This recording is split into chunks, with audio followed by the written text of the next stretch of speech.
যারা হিন্দুরা আবেন না কিন্তু হিন্দু দিবেন কালকে আমরা দোকান ভেঙে গেলে মুসলমানরা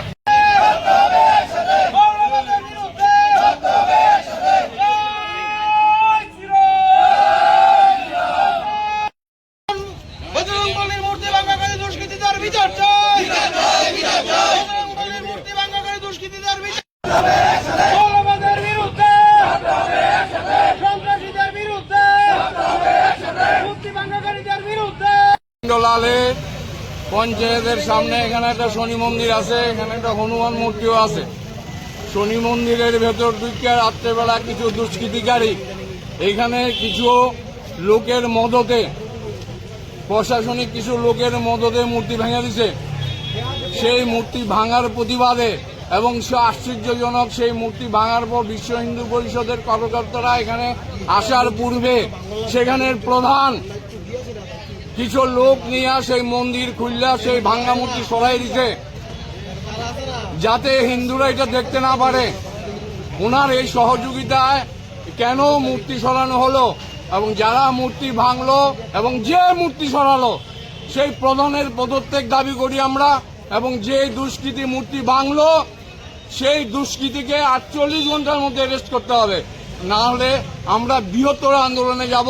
সামনে ডকবেটের রাস্তা আমরা বন্ধ করে দেওয়ার সিদ্ধান্ত নিচ্ছি।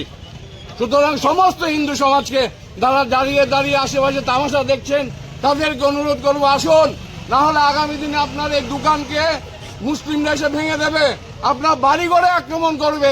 এতটুকু সেন্স আপনাদের থাকা দরকার যে আমরা বাংলাদেশে থাকি না, আমরা ইন্ডিয়াতে থাকি। ইন্ডিয়াতে যদি সামান্য কিছু মুসলিম হিন্দুদের উপর হিন্দুদের মূর্তি ভাঙে তাহলে আমাদের মা বোনদের কে রক্ষা করবে, তা আমাদের বোঝা দরকার। তার জন্য আমরা প্রতিবাদ হিসেবে আজকে এখন বর্তমানে এই রাস্তা বন্ধ করছি। আগামী দিনে যদি এটা সুরাহা না হয় আমরা ডবগেট এলাকায় পুরো আগরতলা ফাইভরুমের রাস্তা ব্লক করে দেব। জয় শ্রীরাম, জয় শ্রীরাম, জয় শ্রীরাম।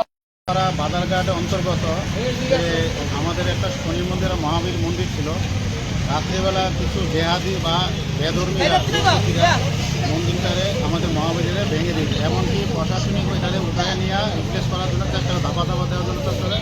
আমাদের হিন্দু সমাজ এটার জন্য প্রতিবাদের জন্য আজকে রাস্তা আন্দোলন করার জন্য চেষ্টা করে, ঠিক আছে। নাহলে দুষ্কৃতীদের বিচার চাই, আর যে আসামি বা যে এটা ভাঙচুর করছে এদের যথেষ্টভাবে আমরা বিচার চাই প্রশাসনিকভাবে। যারা হিন্দুরা আবেন না কিন্তু হিন্দু দিবেন কালকে আমরা দোকান ভেঙে গেলে মুসলমানরা হিন্দু এরা নয়, এত দাঁড়ানোর চেষ্টা করেন না, যারা মুসলমান যারা করবে